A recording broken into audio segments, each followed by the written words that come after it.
Sikiliza hii hapa mpaka mwisho, kuna jambo utajifunza. Kila kiumbe ulimwenguni kina majira na nyakati, kitapitia kwenye nyakati ngumu. Kila mwanadamu, kila mtu.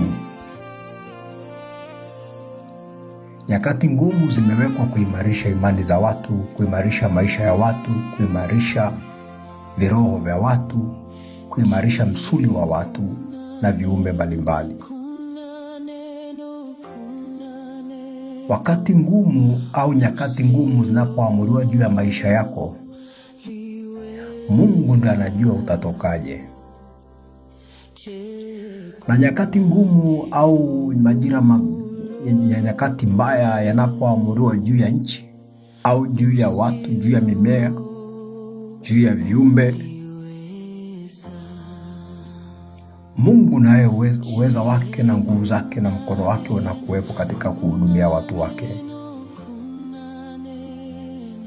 Nyakati ngumu zinapoamuriwa juu ya maisha, sio tatizo. Nyakati ngumu zinaweza zikakutembelea kwenye afya yako.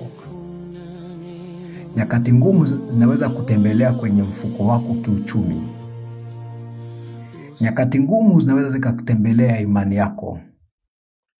Nyakati ngumu zinaweza kutembelea maisha yako ya kiroho, maisha ya imani pia.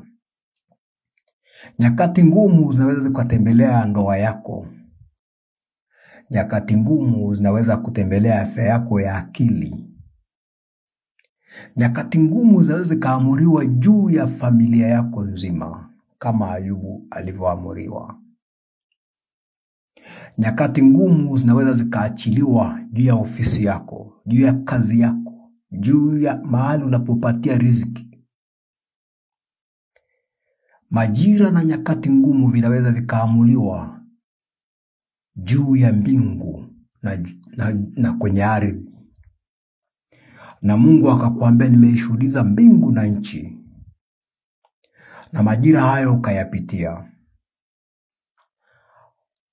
Jambo ambalo ni gumu katika nyakati ngumu, unapopitia mazingira magumu, nyakati ngumu, mahali pagumu, mahali pa kutisha, kwenye chini ya bonde la uvuli wa mauti, wapo wale ambao Mungu aliachilia kwenye maisha yako.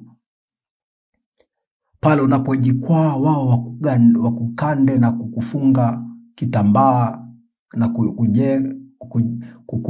kukufunga jeraha zako uweze kuinuka na kwenda tena. Wakatumikishwa katika kuumiza na kuchokonoa kidonda na kukurudisha kwenye maumivu na kukugandamiza kwenye nyakati ngumu. Kumbuka, nyakati ngumu zaweza kaja siku ya msiba, zaweza kaja siku ya harusi pia. Ukiwa kwenye furaha, nyakati ngumu zikakutembelea. Kuna wale ambao Mungu aliachilia juu ya maisha yako. Pale unapolia, wao watumie nguo yao, kanga yao au shati lao kukufuta machozi. Wakatumika kutumia hiyo kanga kukunyonga ama kukuua kabisa. Ama wakatumia shati lao kukufunga na kukunyonga. Nyakati ngumu zinakuwaga ngumu mara 10. Pale ambapo walikuwepo ambao watakutia moyo na kukushauri na kukuombea, wakatumika kuvuruga maisha yako ya kiroho ama kukuvuruga kisaikolojia na kukuongezea msongo wa mawazo.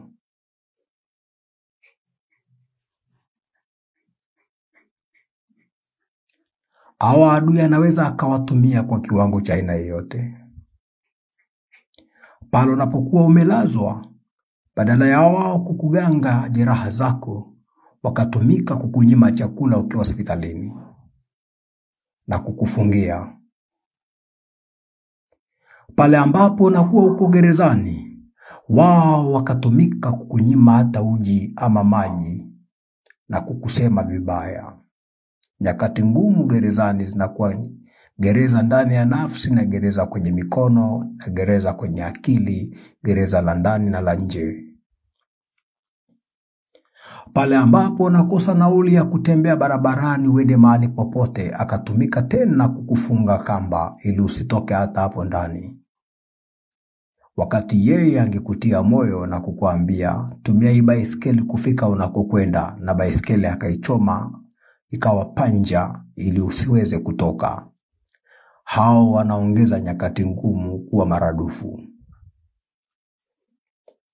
Wale ambao wangetakiwa wafunge na kuomba na kuomboleza kwa ajili yako, wakaenda kwa waganga kukuloga ili wakumalize. Wale ambao walitakiwa wafanye ibada, badala ya kwenda kwenye ibada kukuombea, wakaenda kukaa barabarani na kukusema na kukukandamiza na kukumaliza. Wakakuteza, wakaanza kufanya mzaha juu yako na kukuvua nguo na kukuacha uchi wa mnyama kwenye marafiki na ndugu jamaa, wakifikiri wamemalizana na wewe. Ashukuriwe Mungu anayekuwapo kwenye mazingira magumu ya wanadamu. Ashukuriwe Mungu anayesindikiza watu kwenye afya, kwenye mwili na kwenye roho. Ashukuriwe Mungu anayesindikiza watu wake na kuwaganga jeraha na kuwaponya dhidi ya makano ya simba. Ashukuriwe Mungu ambaye haachi mguu wa mtoto wake ukajikwaa. Ashukuriwe Mungu ambaye haachi watu wake wakaangamia. Ashukuriwe Mungu ambaye anatembea na watu wake nyakati zote. Katika mvua yupo, katika jangwa yupo, katika mazingira ya nyika yupo, na katika mazingira ya jua yupo na mvua. Jangwani yupo, nyikani yupo, masika yupo, kiangazi yupo, kwenye vuli yupo, kwenye kipupo yupo. Ukipasua jiwe utamkuta. Huyo ni Mungu, Jehova Ire, Jehova Nisi, Jehova Shama, Jehova Adonai, Jehova Elohe, Jehova Adonai, Jehova Yawe, Jehova mfalme wa wafalme, Mungu mwenye nguvu, Ebenezeri. Mungu anayestahili anaitwa Ebeneza, anayewezesha watu na kuwavusha na kuwasaidia. Huyo ni Mungu. Kitabu kile cha Luka 1:37 anasema, kama sijakosea, kwa kuwa hakuna neno gumu lisilowezekana kwa Mungu. Hakuna jambo gumu lisilowezekana kwa Mungu. Hakuna mlima usiowezekana kwa Mungu. Hakuna jambo asiloweza kulifanya. Alishindwa jambo moja tu, kusema uongo. Mengine yote anatenda na kufanya. Mungu aliye hai akutetee katika nyakati ngumu. Haijalishi wanakusema, kunenea mabaya kiasi gani. Yupo Mungu anayekwenda kukuvusha. Yupo Mungu anaenda kukuinua. Yupo Mungu anaenda kukutia moyo. Yuko Mungu ambaye anakwenda kufanya jambo jipya kwenye maisha yako. Yuko Mungu ambaye anakwenda kufunua ufunuo mpya juu ya maisha yako. Yupo Mungu anayekwenda kuondoa nyakati ngumu na kukupa furaha. Yupo Mungu anayekwenda kuondoa maisha ya msongo wa mawazo na kukupa amani. Yupo Mungu ambaye anakwenda kuondoa adui zako katika barabara na kufanya njia kuwa safi na safi kabisa kama theluji. Yupo Mungu ambaye wakati wao wanataja magari, wakati wao wanataja farasi, wewe utaliinua jina la Bwana na kulitukuza na kulishangilia, kwa sababu Mungu ule naye ni Mungu muumba wa mbingu na nchi. Ni Mungu anayestahili kuinuliwa na kuabudiwa. Ni Mungu anayestahili kutukuzwa. Ni Mungu mfalme wa wafalme. Ni Mungu mwenye nguvu. Ni Mungu aliye hai. Haleluya. Nachotaka kukuambia, yupo Mungu. Hakuna jambo asiloweza kulifanya. Yupo Mungu, yupo Mungu, yupo Mungu. Yupo. Hacha wakunene, hacha wakusemee, hacha wakutamkie, lakini yupo Mungu aliye hai, mfalme wa wafalme, Mungu mwenye nguvu, Jehova Ire, anastahili kuinuliwa na kutukuzwa. Yeye ni Baba, yeye ni mwema, yeye ni Adonai, Simba wa Yuda. Haleluya. Haleluya.